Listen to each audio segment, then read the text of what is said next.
né? Alguns alunos aí estão entrando, que eu estou vendo.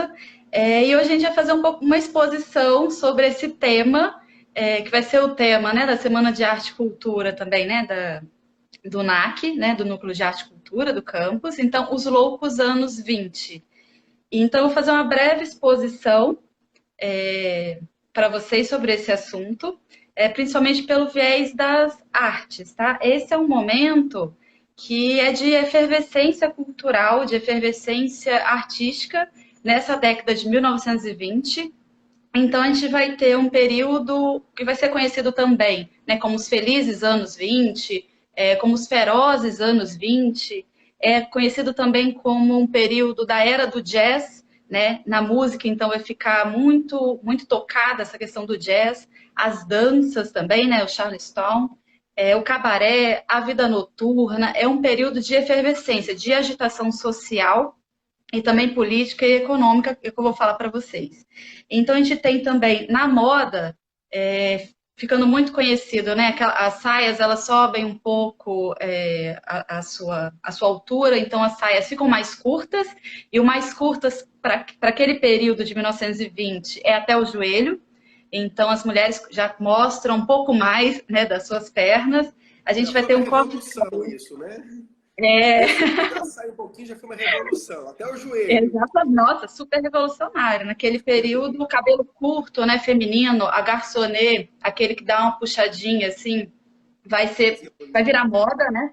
Faz parte dessa moda também. Então, essas saias mais curtas, esse cabelo a garçonnet, a boina, o chapéu, a maquiagem mais marcada, a cintura do vestido também mais baixa, né? Abaixando aqui do que a gente até usa hoje, muito mais baixo.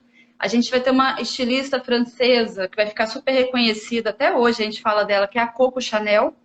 Ela é desse período de 1920. Ela, nesse período, ela tem uma imagem muito forte, né, uma imagem feminina muito forte, e ela vai trabalhar com essas questões dessas vestimentas que são memórias para a gente hoje, essa moda de 1920.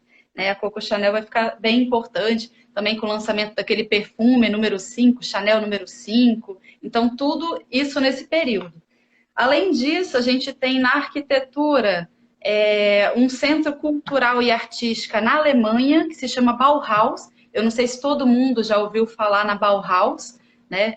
Às vezes a gente não estuda muito, o pessoal da arquitetura costuma escutar um pouco mais, mas é bem interessante a formação pedagógica que a Bauhaus vai propor para a arte. Então, ela vai ser influenciada pela arte desse período, mas ela também vai influenciar muito esse período de 1920.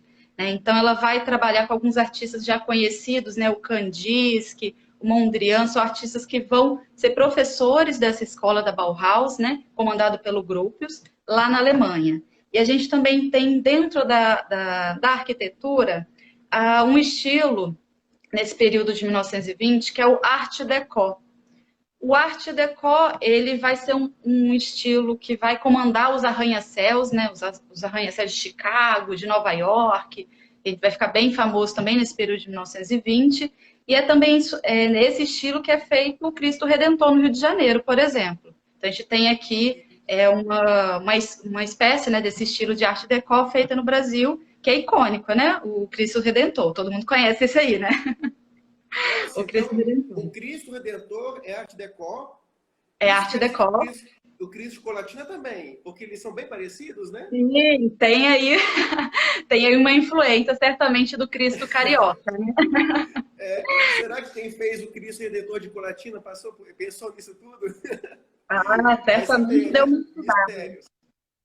Olha, Deu uma estudada nessa estética, certamente, né? A Arte Deco, ela vai influenciar essa parte da arquitetura, mas também dessa escultura, né, de grande porte, e também na parte de objetos, na moda, nas pinturas. Então, a Arte Deco vai estar muito permeada como estilo de 1920.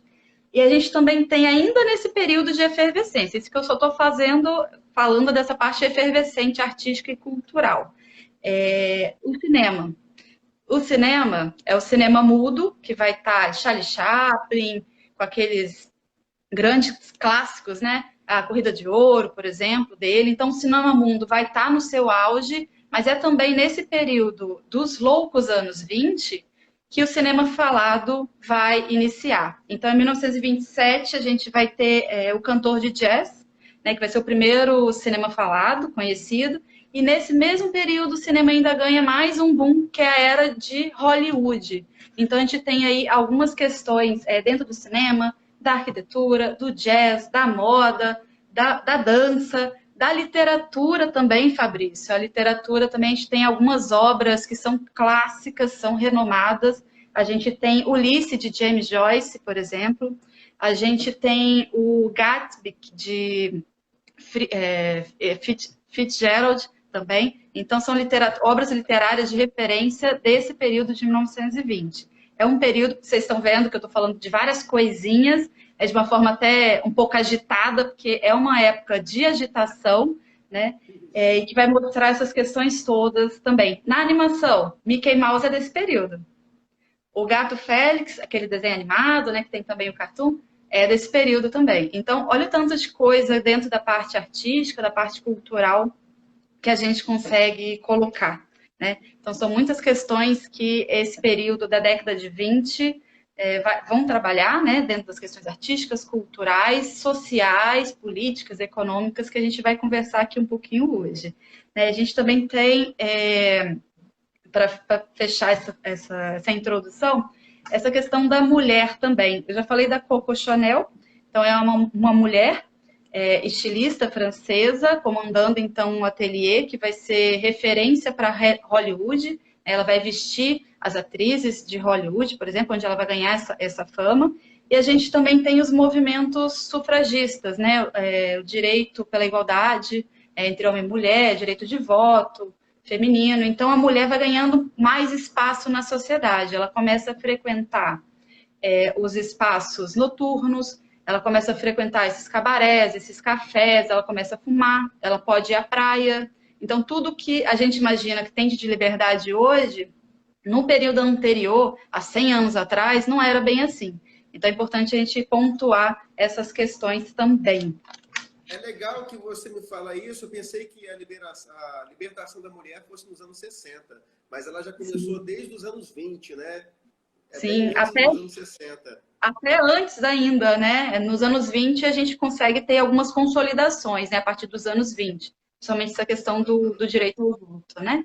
Então a gente vai ter essas questões bem colocadas. E nos anos 60 a mulher ganha mais espaço ainda. E hoje a gente ainda briga com mais espaço, né? Então é um caminho bem longo, né? Que vem sendo feito.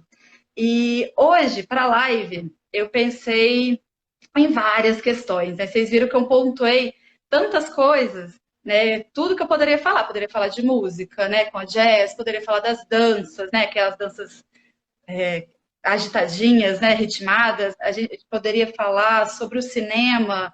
Então, assim, é um Cada uma mundo dessas coisas de é uma live. acontecimentos. Nossa, muitos acontecimentos mesmo. Então, eu pensei assim, muitos lives, então não dá. Vamos fazer uma live, para mostrar um pouco da visualidade da arte.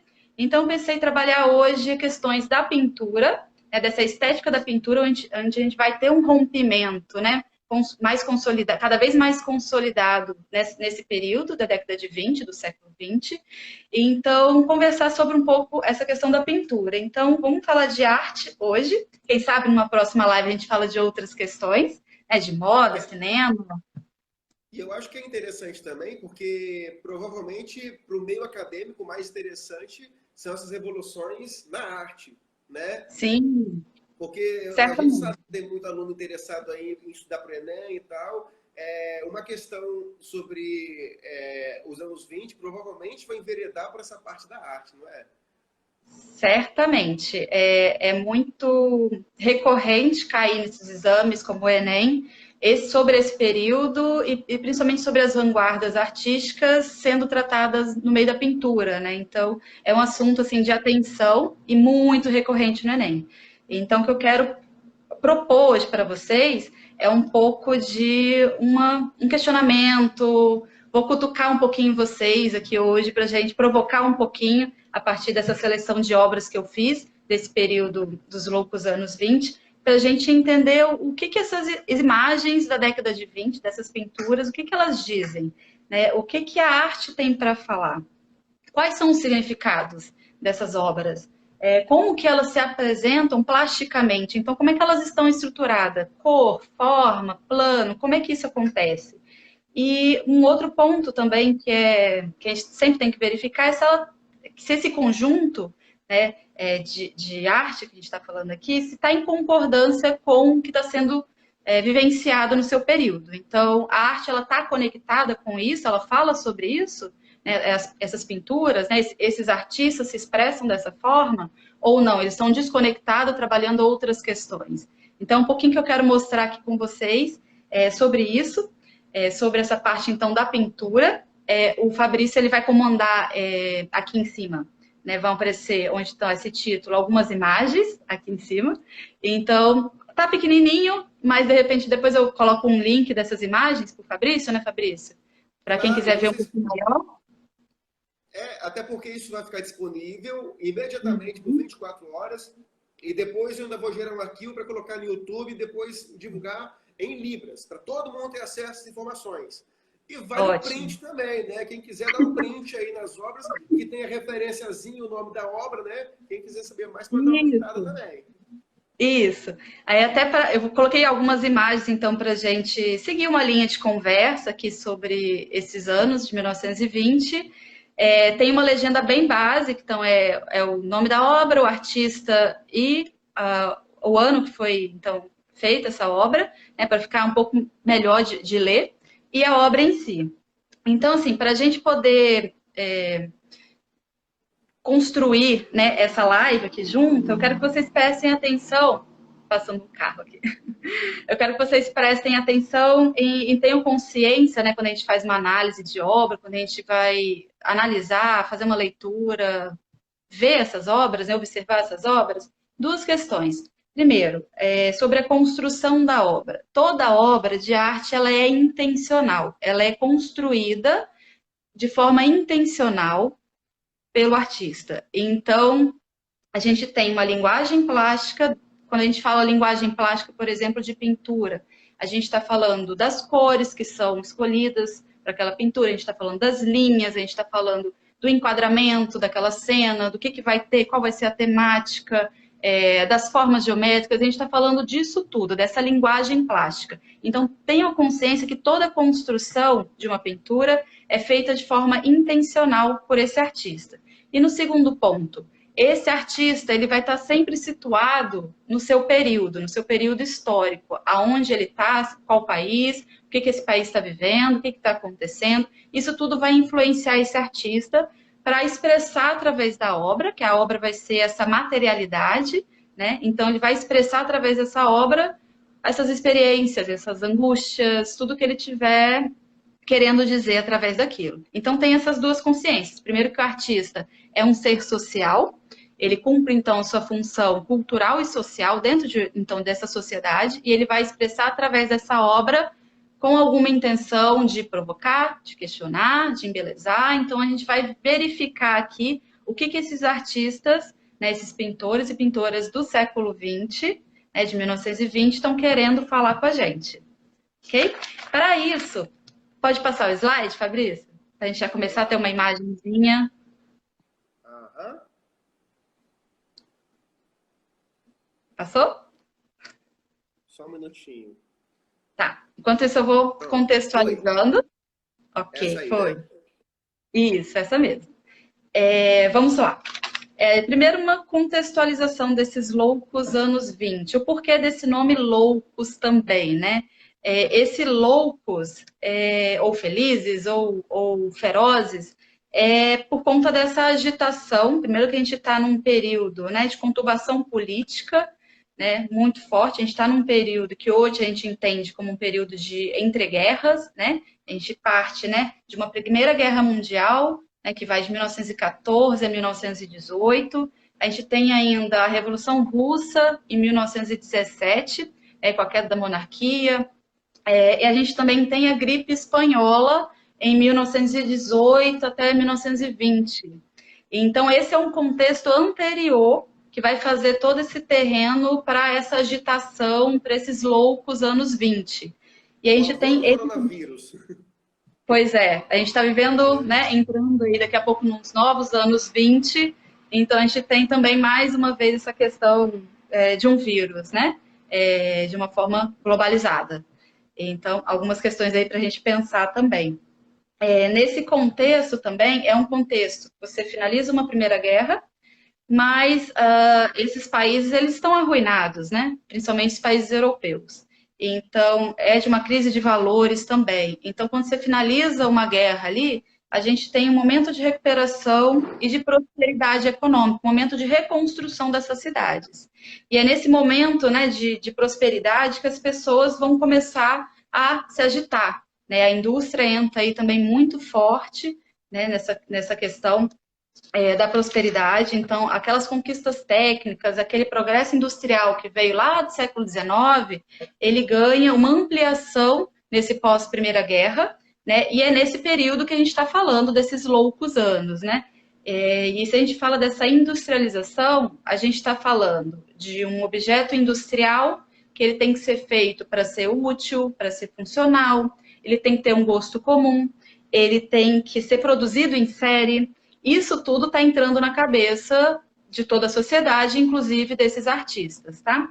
Então, a gente tem nesse ciclo econômico a produção e o consumo, né? São produtos que são feitos de forma reprodutível, mas também de forma que sejam transitórios, que eles sejam perecíveis, que ele não tenham uma alta durabilidade, para fazer aquela lógica do mercado de substituição. Então, o consumidor, ele tem que comprar. Então, o produto, né, igual a gente tem o nosso celular, troca todo ano, essa lógica está cada vez mais rápida, né? Naquele período, essa mercadização da vida e das coisas já estavam bem globalizadas. Então, a gente tem essa recuperação toda, essa prosperidade e essa agitação social vem junto. E aí entra essa questão da música, da vida noturna, das danças, todo esse luxo, essa opulência toda que vai, então, fazer essa ambientação, né, de modernidade para essas cidades. A gente tem Paris, na França, que vai ser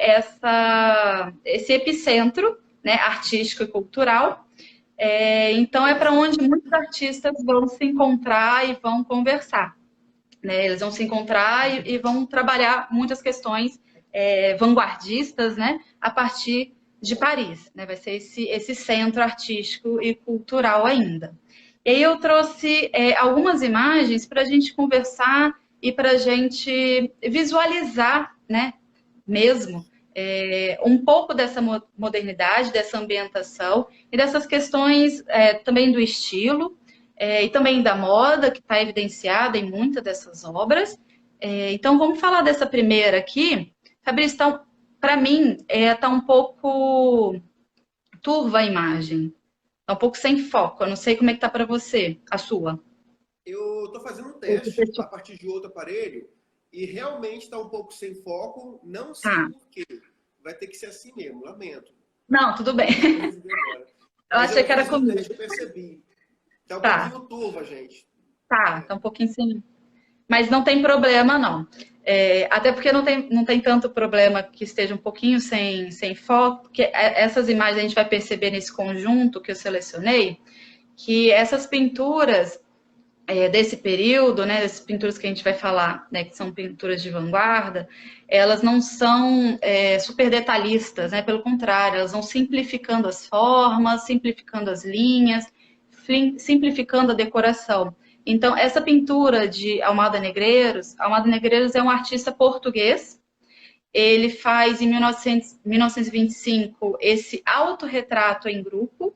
Então, ele se coloca num autorretrato que foi uma pintura encomendada por um café super famoso lá em Lisboa. Então, quem tiver a oportunidade aí no futuro, né, de visitar Lisboa, o Café A Brasileira. É um café super famoso, está aberto até hoje, e nesse período de 1920 ele bombava, né? Então, Alma do Negreiros, ele era um dos clientes desse café, era um ponto de encontro dessas pessoas da sociedade, né? Dos artistas, dos atores e tudo mais, os poetas, e ele então recebe essa encomenda do café para fazer esse retrato. Então, ele faz esse autorretrato. E olha que curioso, ele se coloca nesse autorretrato, ele pinta esse retrato, né, como se estivesse nesse próprio café, nesse café brasileiro, lá de Lisboa, e ele coloca mais 3 personagens, né? A gente tem 2 atrizes portuguesas e um professor português. Curiosamente, ele não conhece, não faz parte do seu ciclo de amizade, né? Essas 3 pessoas. Então, são pessoas que ele desconhece, mas ele coloca nessa pintura que são pessoas famosas naquele período para aquela localidade que é Portugal. Vejam se vocês conseguem perceber comigo que tem um tom um pouco melancólico nessa pintura, né? Pela tonalidade, um pouco esverdeada, amarronzada. A gente consegue ver no rosto das pessoas muito branco, né? Uma coisa meio pálida, meio estática, estão olhando para um ponto. A gente consegue perceber a falta de detalhamento nesse fundo que é feito. A gente tem um fundo, então, só com uma cor, né? Uma coisa, você não tem mais nenhum detalhamento, nenhum quadro pendurado, nenhum detalhamento, ornamentação nesse sentido. E a gente tem um ponto muito sombrias, né? Puxada muito sombria, pro verde escuro, verde musgo. Isso, muito sombrias. Pessoal, vocês podem comentar também, tá? Fique à vontade para fazer os comentários. Pode perguntar, pode interromper também. E nesse quadro, a gente também tem algumas questões que a gente vai verificar ao longo dessa década de 1920, e nesse conjunto, né, de obras que eu selecionei para vocês, que é desse período que a gente vai falar de vanguardas artísticas, que tem umas distorções aí de perspectiva, por exemplo. Tem uma mesa que eles estão sentados nesse café, nessa mesa tem uma xícara. Se a gente olhar bem essa xícara, ela parece que está caindo. Então, assim, a mesa ela foi desenhada com uma perspectiva totalmente deformada, né? Se a gente for olhar tanto a ambientação quanto a parte da mesa, a colocação das pessoas nessa representação, dá uma tontura até, né? Dá uma agonia. Então, isso foi feito de forma intencional por esse artista, e a gente vai ver essas pequenas intenções de desconstrução de algumas regras da academia de arte. Então, se a gente tem um pouquinho na cabeça, assim, alguns conhecimentos dessas regras acadêmicas que a arte ditava, a gente vai daquela questão da beleza ideal, do uso da perspectiva, luz e sombra, volume, tudo isso para a gente produzir uma obra que imitasse a realidade tal qual ela é. Então, se a gente tem uma série de regras dessas, chega um grupo, vários grupos, né, na verdade, de artistas e começam a questionar isso cada vez mais, isso aqui vai estar exposto em algumas dessas pinturas. Então, Almada Negreiros, ele coloca já algumas questões nesse sentido técnico, né, da pintura, e estilizando também as suas formas, a sua linha. A gente consegue ver isso na representação dos corpos desses personagens, né, dessas cores, que elas não condizem tanto com esse real, nessa palidez gigantesca que a gente tem no rosto dessas atrizes, por exemplo. Então, alguns apontamentos aí para vocês irem guardando nessas várias obras que a gente vai visualizar aqui. Pode passar, Fabrício, na próxima imagem. Aqui, uma outra obra, essa obra do Jorge Gross, pessoal. O Jorge Gross é um artista alemão. Essa obra se chama O Eclipse do Sol, ela foi feita em 1926.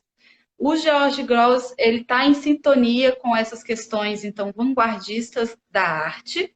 E ele vai trabalhar, além dessas questões técnicas, né, que a gente consegue ver assim, nessa mesa, né, um grupo de pessoas sentadas ao redor de uma mesa, da mesma forma que na anterior, mas a gente também tem uma mesa numa situação que causa uma estranheza, né, essa colocação da perspectiva de uma forma equivocada, esse desenho um pouco caricatura que ele coloca, mas ele tem aqui um ponto para a gente discutir, principalmente, que é essa questão da provocação, da denúncia, da crítica política que ele está fazendo. Então, ele está nesse período de 1920 na Alemanha.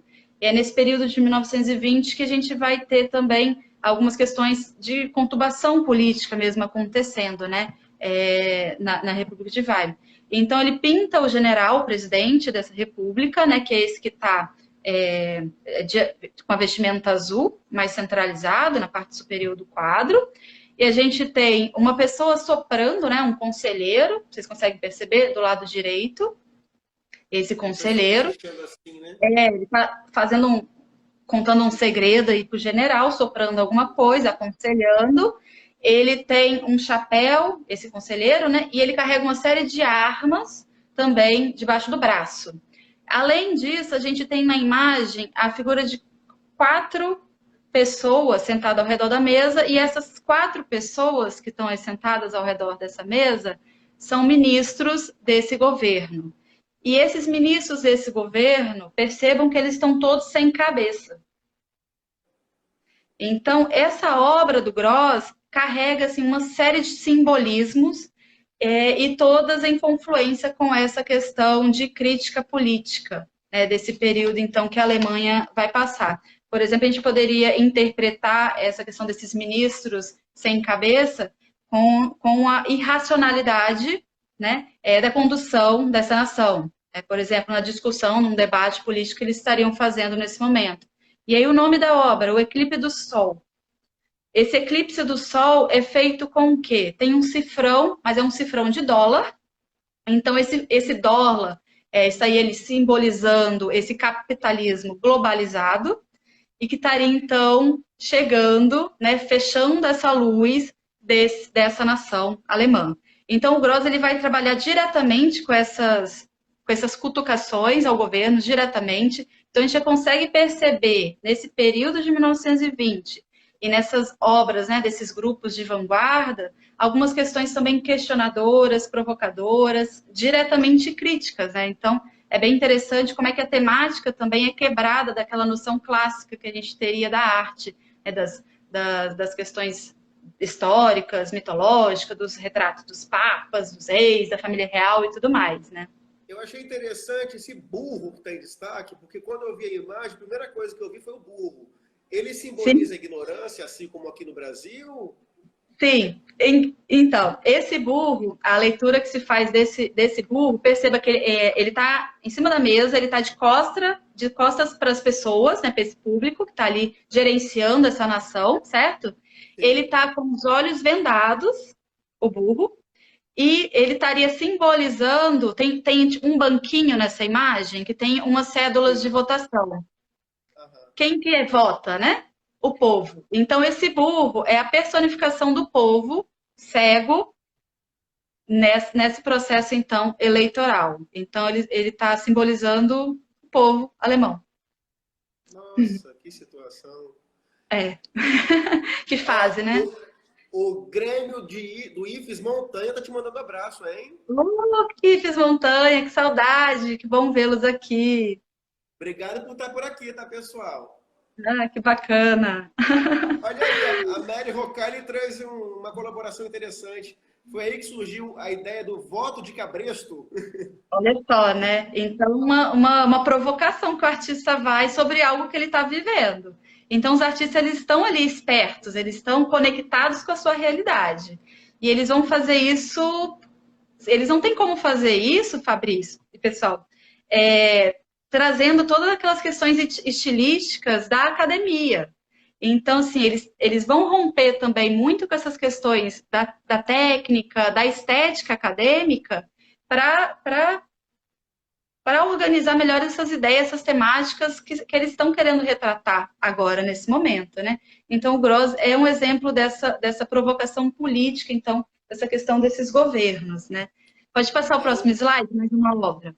O Vini Taniani está até dando uma contribuição interessante aí. Os ministros sem cabeças poderiam representar também a falta de autonomia política dos comissionados e o autoritarismo do líder. Tem tudo a ver com o que se falou, né? Ótima colocação, Fini.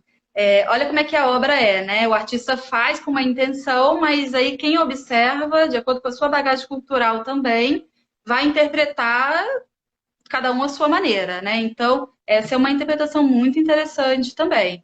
Eu falei dessa coisa do sem cabeça, dessa irracionalidade, né, na condução do seu país, numa leitura que a gente faz de hoje do que aconteceu lá, né? Mas para o artista daquela época, de repente, alguma questão da autonomia política própria, né, desses ministros não conseguiu, então, compartilhar com as suas ideias, né, na figura do general. Muito Uma interessante, mensagem, Vi. uma mensagem bem atual. E, pessoal, de vez em quando eu vou ler os comentários de vocês pela seguinte razão. Na hora que a gente salva o arquivo da live, o chat não vai. Então, para que a gente não perca nenhuma informação, né, eu vou ler algumas coisas representando a voz aí do nosso querido público que está participando ativamente. É para passar para o próximo slide? Pode passar mais uma obra. Olha essa obra de Otto Dix, de 1928. Ela vai, chama Metrópolis, e na verdade é um tríptico, né? Uma obra que tem 3 partes. Eu selecionei somente a parte central, até para ficar melhor de visualizar, como na live é um pouco pequeno, né, para a gente visualizar essas obras, mas ele mostra o interior de um cabaré, de uma boate da época. Então a gente consegue visualizar um pouco tanto dessa questão estilística da arte, né?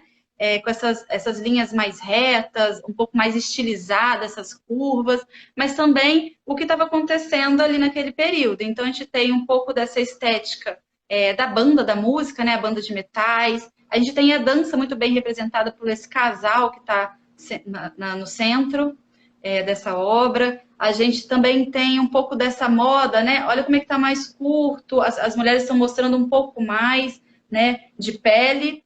E a gente também tem esse luxo, essa euforia, essa festa toda, essa agitação toda que acontecia nessa sociedade. Então, o Otto Dix ele vai mostrar um pouco nesse painel central, um pouco dessa realidade, dessa modernidade que a gente vai ter. Então, cada artista ele vai questionar, né, vai colocar de alguma forma na sua obra o que ele estava sentindo sobre esse período de 1920. Então, Otto Dix quis representar essa efervescência, então, dessa agitação noturna, né? E, contrapartida, a gente vai ter, né, como quadro anterior de Gross, essa questão política que vai ser bem colocada. Então, várias temáticas aí que são temáticas super interessantes serem analisadas e que também dão uma ambientação, uma contextualização, porque a gente está discutindo que esse período aí é bem curioso, bem importante, né, para a gente compreender que esse período é entre guerras, né?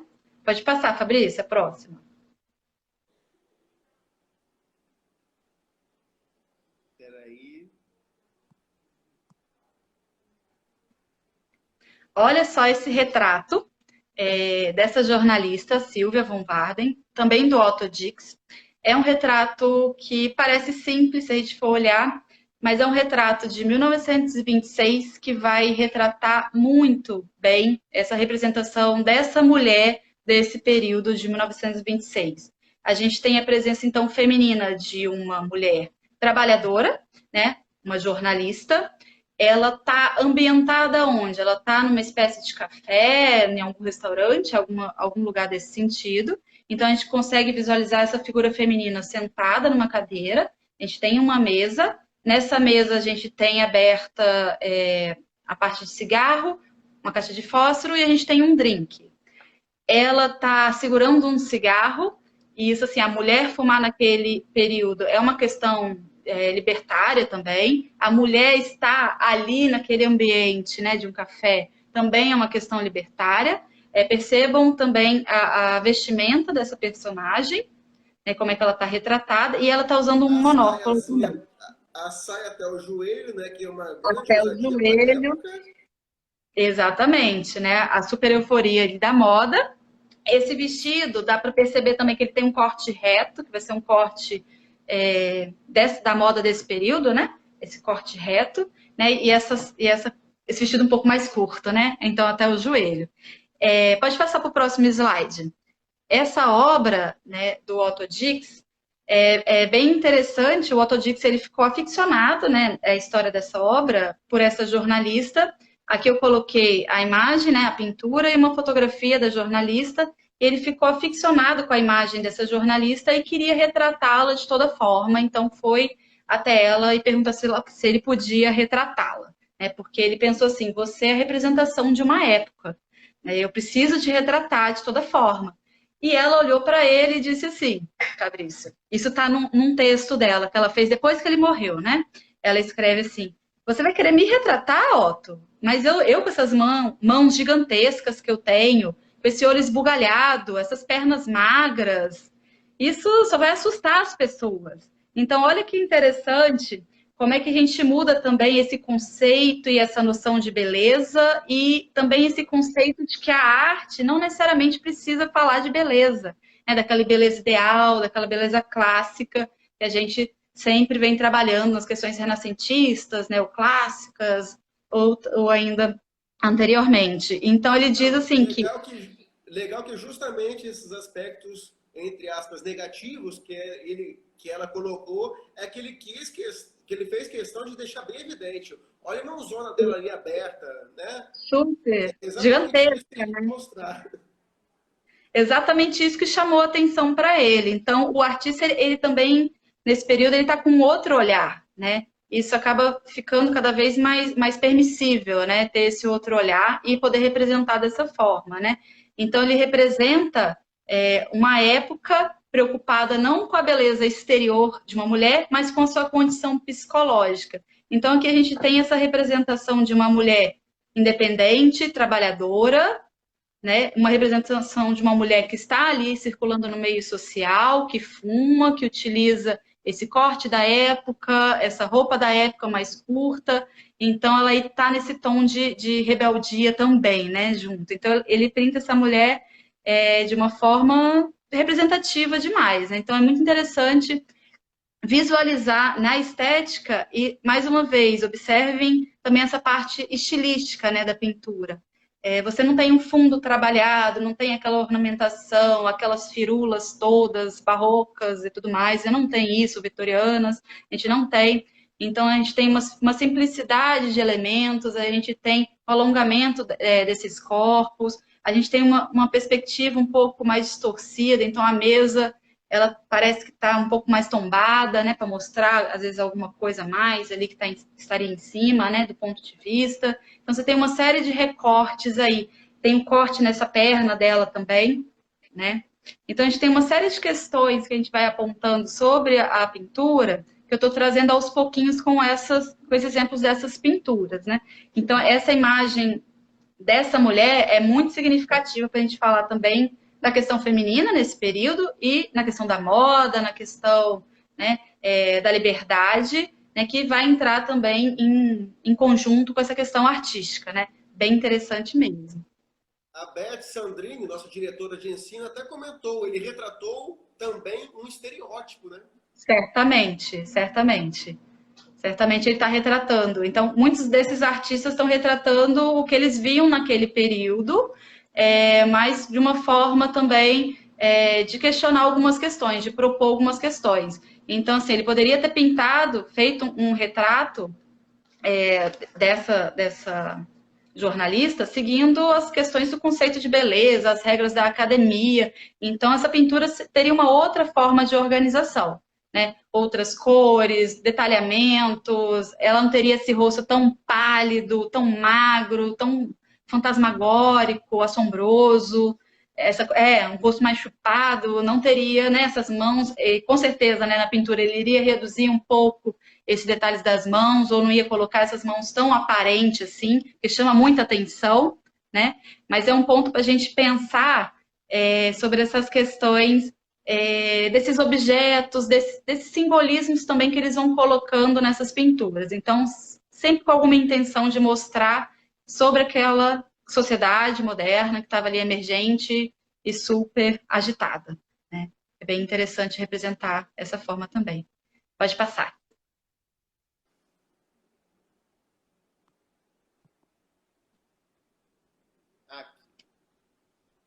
Ai. E aí eu trago também nessa linha, né, dessas representações, seguindo esses retratos, a Tarsila do Amaral, que já é uma artista nossa. Ela faz esse autorretrato em 1928, seguindo já essa influência também dessas artes europeias, que ela vai ter muita convivência com essas artes europeias, e ela faz esse autorretrato, onde ela se pinta, né, de uma forma centralizada, mas olha esse manto vermelho, né, que luxo, como é que ela coloca, e olha a simplicidade, né, de cores, de elementos que ela constrói esse quadro. Então, isso tudo são questões estilísticas também, estéticas, plásticas, de escolhas dos artistas desse período. E também na arte brasileira a gente vai ter muito essa confluência, tá? Essas questões, né, que acontecem ali na Europa, nesse modernismo europeu, no modernismo brasileiro, a gente também vai verificar essas questões, né? Então, essa escolha desse fundo azulado, sem nenhuma ornamentação, e essa figura, né, que se aproxima mais da gente, porque ela já está nesse primeiro plano, e aí você não tem mais nada ali te direcionando o olhar, então o seu olho vai direto para essa pessoa, ela fica mais próxima de quem observa.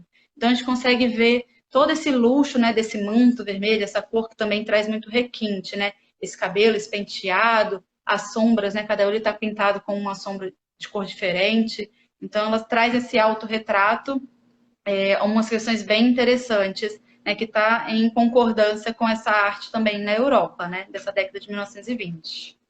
E Bem parece um interessante. grande botão de rosa também, esse manto dela. Parece um Sim, grande botão de sim, rosa, assim, viajando parece. pela pintura. Eu tô aqui viajando a pintura, fica cheira lindo. Não, é para viajar mesmo. É, Ótimo. Pode passar, Fabrício. vamos lá. Nossa, essa obra é muito linda, bicho. Isso aqui é sensibilidade pura. Amo essa obra. Olha só, gente. Essa obra eu trouxe por algumas questões, né? Primeiro que a gente está falando desse período de 1920, esse recorte que a gente fez dos anos loucos, né? Mas eu quero que vocês entendam que as vanguardas artísticas que a gente está visualizando, todas essas obras que a gente está visualizando fazem parte de alguma vanguarda artística, ok? Mas eu não estou entrando no mérito de cada vanguarda, né? Eu quero que a gente visualize esse conjunto como um todo. Então, a gente tem que entender primeiro que essas vanguardas artísticas, elas se iniciam no início do século XX, elas não começam em 1920, ok? Na década de 20, não. Elas iniciam no início do século XX. Esse é um primeiro ponto. Um segundo ponto também, que toda essa crise artística que a gente vai verificar de uma forma assim, mais intensa com essas vanguardas artísticas, ela vem do século XIX. Né? Então, a gente tem, assim, não tem consenso na história da arte, na verdade, os historiadores se estapeiam por isso, de determinar uma data de quando esse modernismo iniciaria essa crise artística, né? Da arte moderna, desse novo conceito de arte, mas a gente pode colocar ali com algumas discussões do romantismo, algumas discussões que o impressionismo vai fazer ainda no século XIX. E aí, no século XX, nessa década de 10, a gente tem essa confusão acontecendo, vários grupos de artistas vão se organizando em vanguardas, né, essa coisa de estar à frente do seu tempo, essa questão vanguardista. A gente tem o futurismo, a gente tem o dadaísmo, o cubismo, então vários estilos, várias experimentações de formas estéticas, né? E o Duchamp, o Marcel Duchamp, que é um artista francês,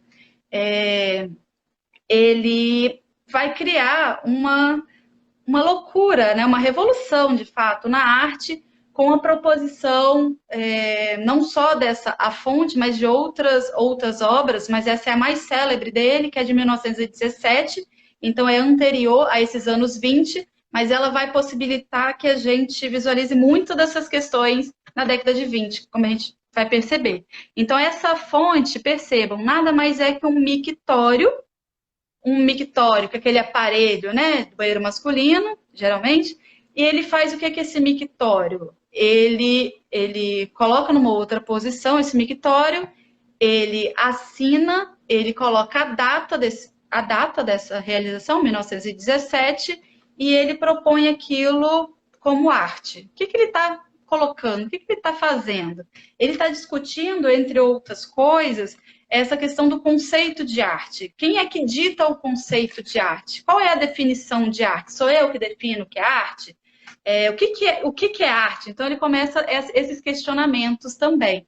Então, esse mictório, né, a fonte, quando ele dá essa autoria, né, ele autentica enquanto artista, né? Eu vou colocar ali R. Mutt. R. Mutt, na verdade, é o fornecedor dessa porcelana, né? Então, é a indústria, né? Então, ele assina como fornecedor, né? Não foi ele que fez essa obra com a mão dele, né? Então, ele assina com o nome desse fornecedor e ele data. Então, quando ele dá essa autoria, né? Se é o artista que fala o que é arte, então, para mim, isso aqui é arte, né? Ele tem também esse apelo estético, né? Essa porcelana, você tem ali uma cerâmica, que tem um apelo estético também na sua forma e tudo mais. Então, poderia estar dentro das questões formais, né, da formalidade de arte. Mas quando ele coloca dentro, né, de uma questão de uma galeria, a galeria não aceita, né? A galeria fica ali confusa. Então, peraí, isso não é arte. Então, a galeria não aceita. Então, a galeria, será que seria o perito de arte? Então, ele causa um ofurô todo nessas questões. E aí ele fala também de questões da indústria, questões, assim, muito amplas que a gente poderia discutir, mas principalmente esse conceito do ready-made que ele vai estabelecer, que vai ser tão importante para a arte moderna e também muito importante para a arte contemporânea, essa arte que a gente vive agora. Então, é a partir desse conceito que Duchamp lança, né, desse objeto manufaturado, distanciado do seu tempo, do seu contexto original, né, com uma proposta, então, artística, né, de que o artista, então, ele não precisa materializar, colocar a mão naquilo ali para chamar aquilo de arte. A arte pode vir de uma questão de uma ideia, né? Isso tudo que vai balançar algumas estruturas ainda mais da arte, principalmente em 1920, né, que a gente vai ver isso acontecendo. Então, essa obra anterior, a gente vai ver algumas outras obras que vão conversar também com essa obra de 1917, que é a fonte, né? Então, ele cumpre algumas dessas questões. E deixa eu perguntar, Ana, o fato de ser um Pode. produto tipicamente industrial, um mictório, também você acha que foi uma crítica à época também, essa provocação de Duchamp? Certamente. Certamente o Duchamp criticava também. Porque ele poderia usar qualquer outro objeto mais simples, até um objeto artesanal. Ele foi pegar um Sim. produto puramente industrial, né, para fazer essa provocação.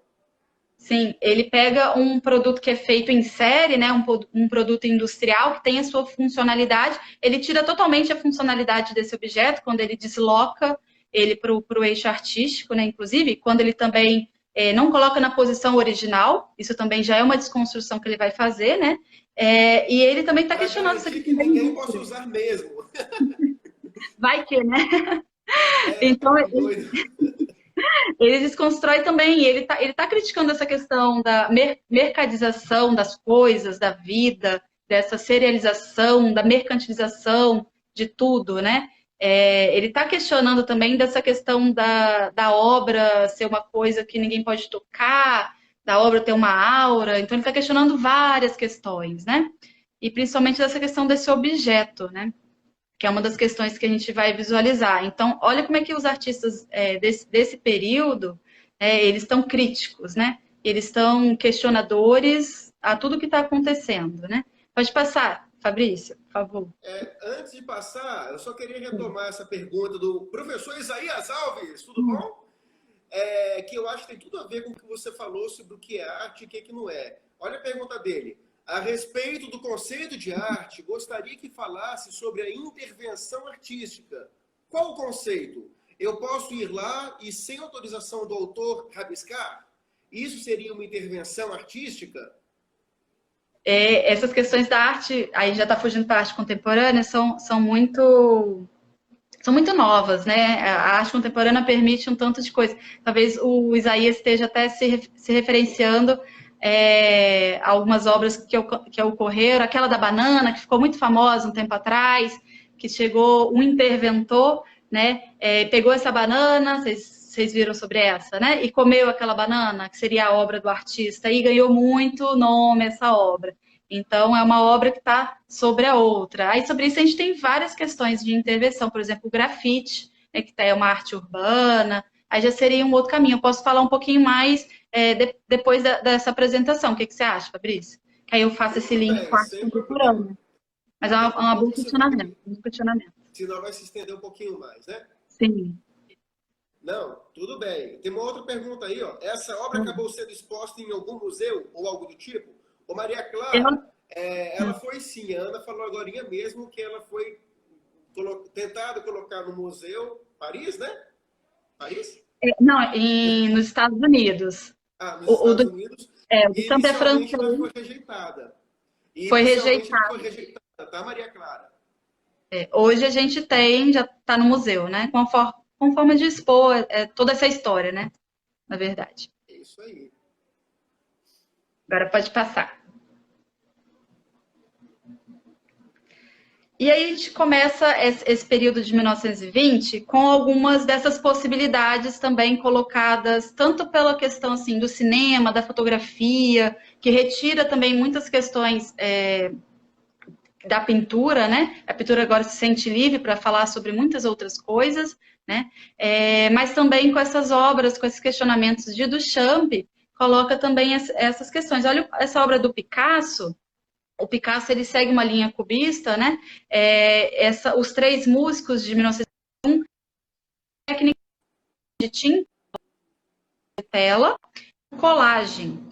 Então ele adiciona algo àquela imagem, aquele plano, né? Que seria aquele plano. Então ele faz uma discussão também com essa questão desse cubismo de Picasso, que é essa questão do quadro que é quadro, mas ele também é objeto. Então, quando você adiciona uma colagem, que pode ser uma colagem de um objeto também, pode ser uma colagem de um pedaço de jornal, pode ser uma colagem de várias questões aí, de várias coisas. Então, a gente começa até também com essas pinturas. A pintura, é interessante, ela não é feita só de tinta. Então, assim, o que é pintura? Então, tudo entra em redefinição.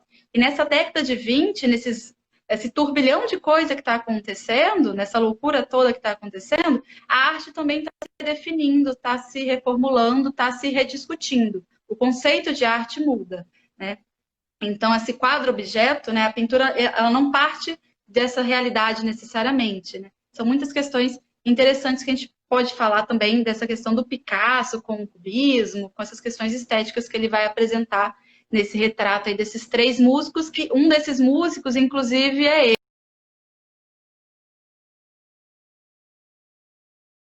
Então, os amantes do Magritte. Então, o Magritte ele vai também discutir essas questões das relações humanas. Então, vai ser mais uma temática levantada pelos artistas, né? E é uma questão que a gente está discutindo também hoje na contemporaneidade. E é com essa questão, então, desses véus, dessas relações, então, humanas.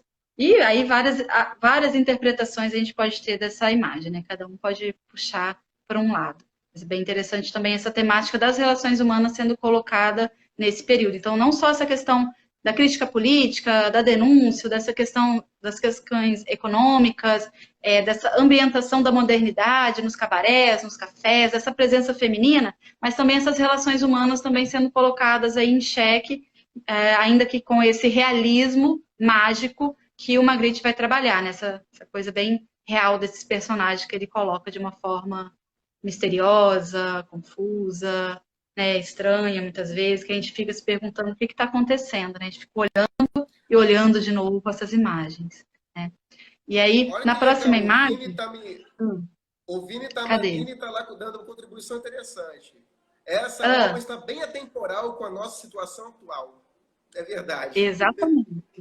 Ela rodou muito, né, as redes nesses tempos aí de pandemia, né? Quem aí está com essas relações, né, desse distanciamento social e amorosos nesse caso, um pouco em distanciamento, está vivendo um pouco isso desse distanciamento aí que a gente vai ter dentro dessas relações. Então, é muito possível de se utilizar essa referência dessa obra para a gente discutir o que a gente está vivendo hoje também. Super atemporal, né? Uma obra quase centenária. Incrível, né?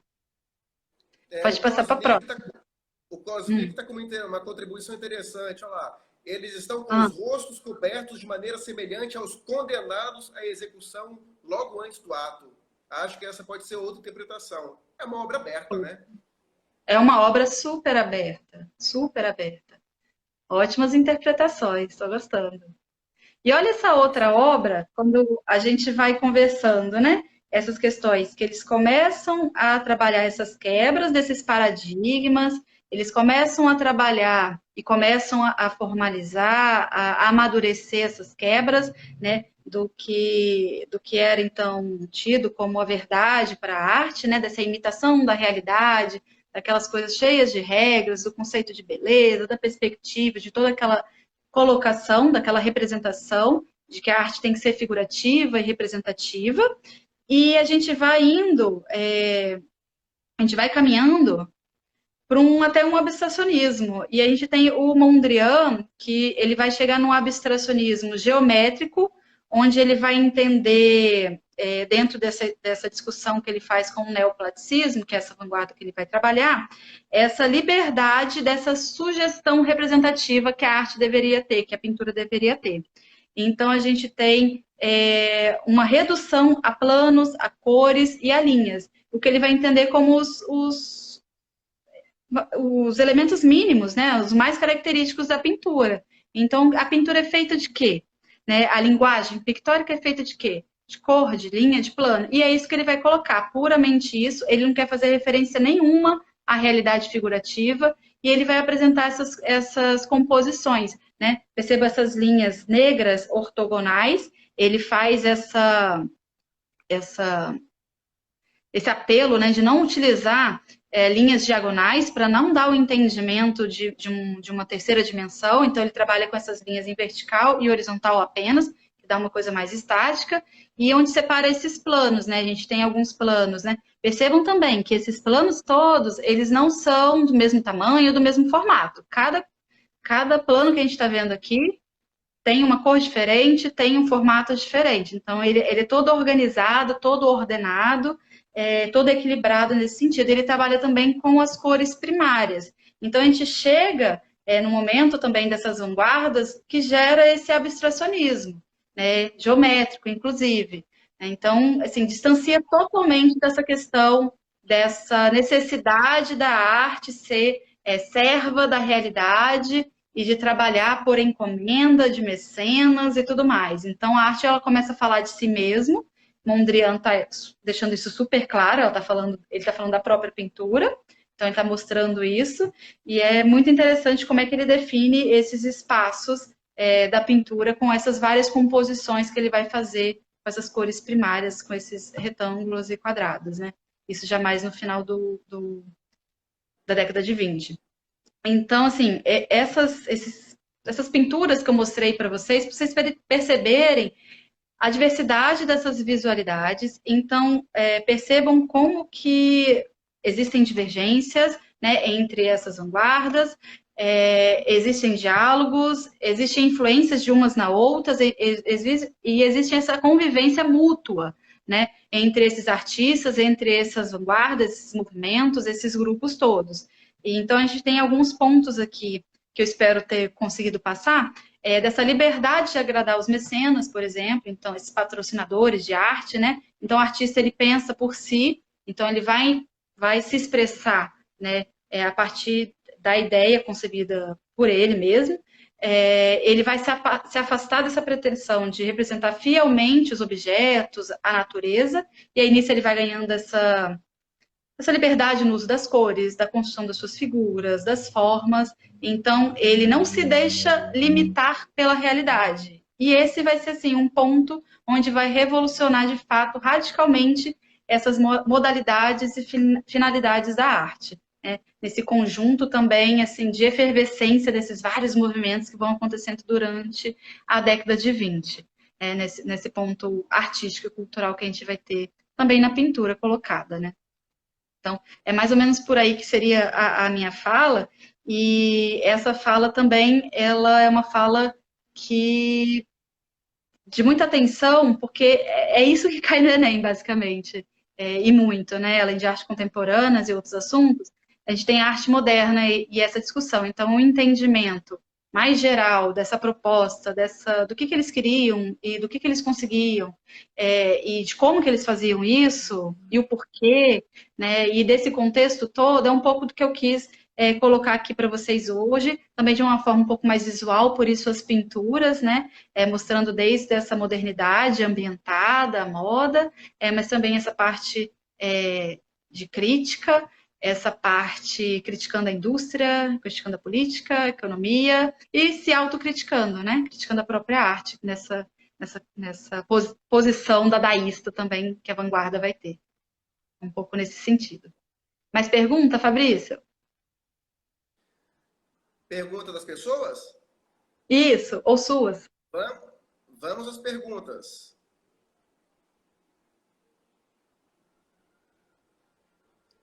Ana, você poderia falar um pouco da pessoa de Coco Chanel? Pergunta de João Church. Coco Chanel.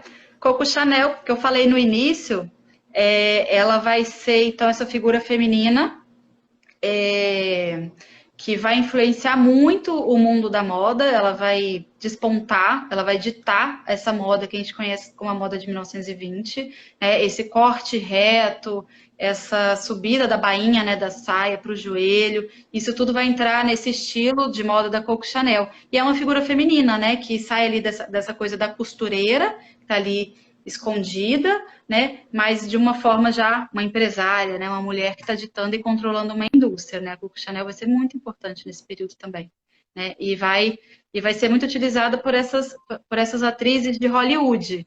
Então a gente vai ver a Coco Chanel sendo divulgada e experimentada por toda essa galera aí. Vai ser bem, bem interessante mesmo. Coco Chanel, muito importante. Legal. Próxima. Inclusive, João, tem até uma série na Netflix que se chama Chanel. É bem interessante. Aí, Chanel ou Coco Chanel, alguma coisa assim. Vale a pena assistir fica a também. dica. Vamos passar para a próxima pergunta. Próxima.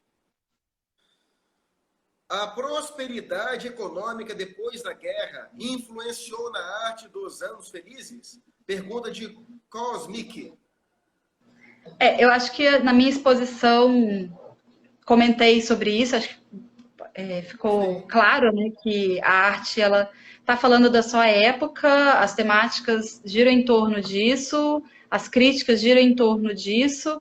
Então, eles estão questionando essa questão da indústria, desse crescimento da indústria, desse progresso industrial todo, dessa mercadização das coisas, da vida. Então, muitos artistas vão questionar diretamente, né, nesse período de 1920, essa questão econômica também, né? Dessa serialização, dessa mercadização da vida.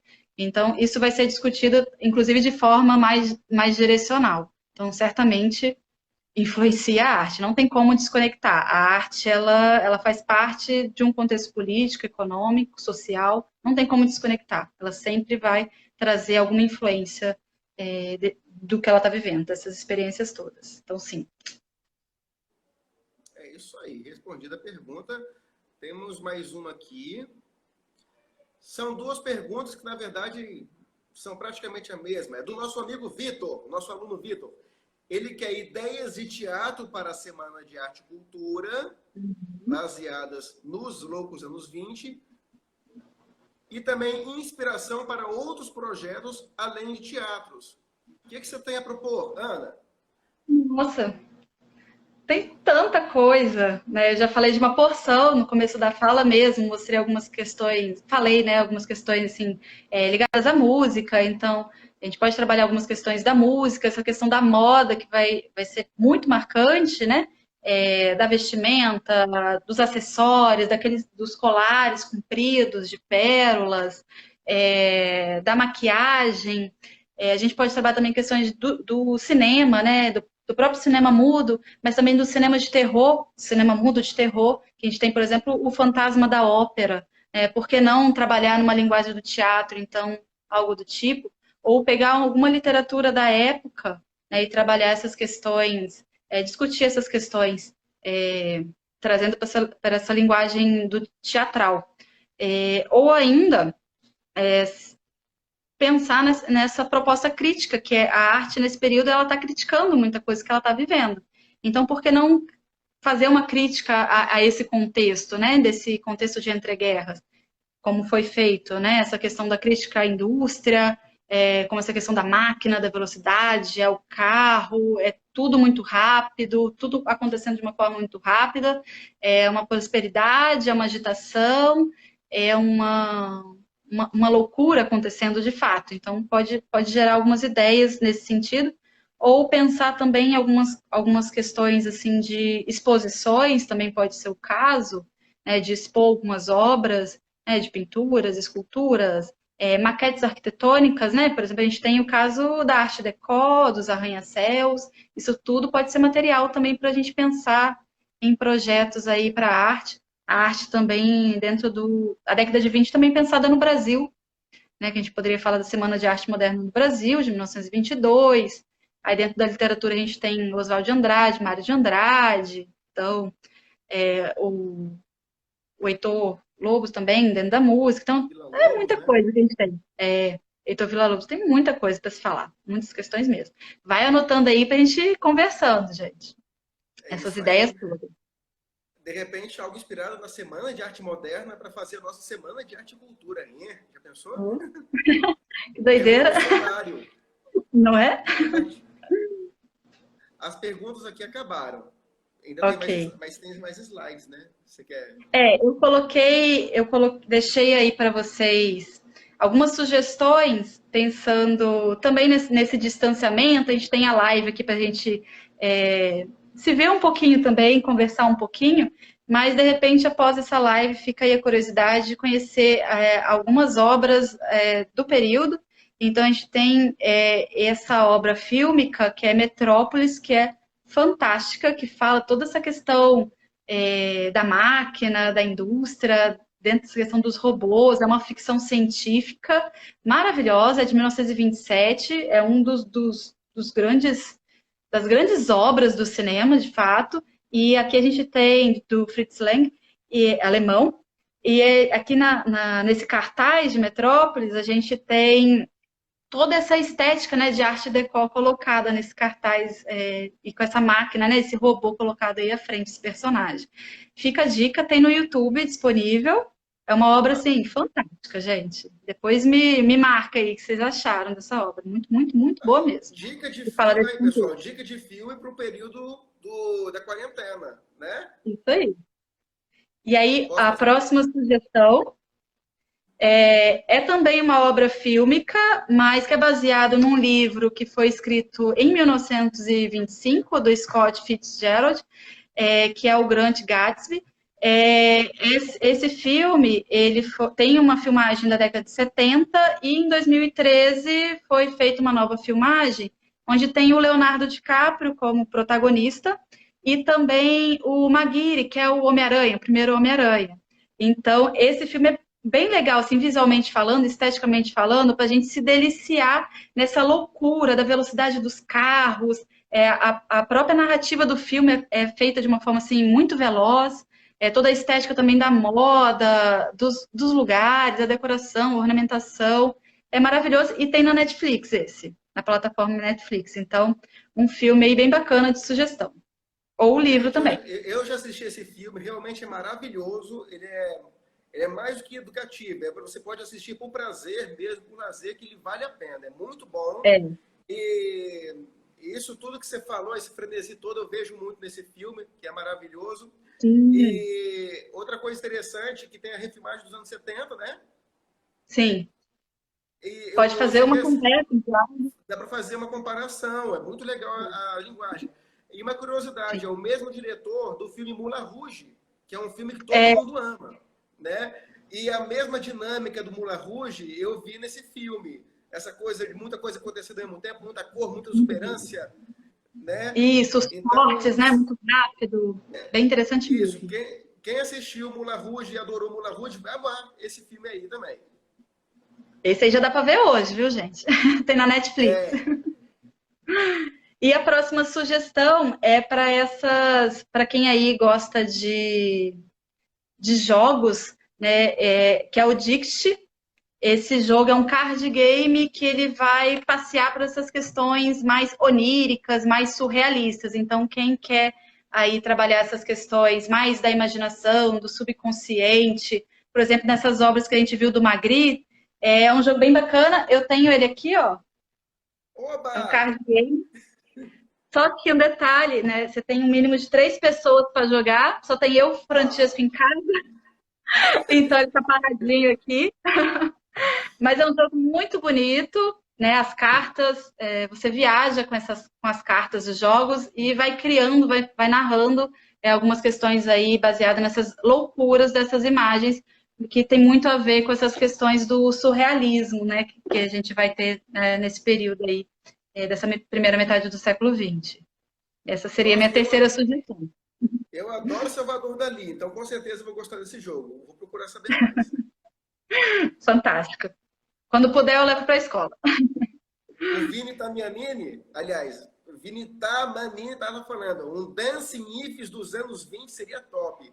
O Aí, Vitor estava com ideias? Olha aí, conversa com o Vini Tamanini, já tem essa dica aí. Boa ideia. dançando em Chinatown, né? Ao som de jazz, eu acho que fica bem bacana. A Bela Pra ver. Coslope está querendo que você leve o jogo depois da quarentena, naturalmente, para a gente jogar lá no Ifs. Já era minha estratégia, mas com certeza ele tá aqui. Ele tá paradinho, mas já era minha estratégia. Vou levar sim. Show. Mais alguma pergunta, pessoal? Bate palminha aí para a gente saber que tá ok.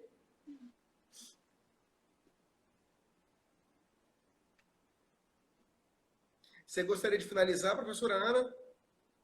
Então, gente, eu espero que eu tenha conseguido mostrar para vocês, vocês tenham percebido um pouco dessa visualidade, dessa loucura também mostrada, né, materializada nas pinturas desses artistas que eu selecionei, um pouquinho sobre essa modernidade toda vivenciada nesses loucos anos 20, e que disso a gente também caminha por essas sugestões aí desses filmes, desses livros, desses jogos todos, e a gente converse cada vez mais sobre esse período e sempre de uma forma crítica, pensando, né, para pensar também nos nossos tempos aí, de uma forma crítica e de É reflexão. isso aí.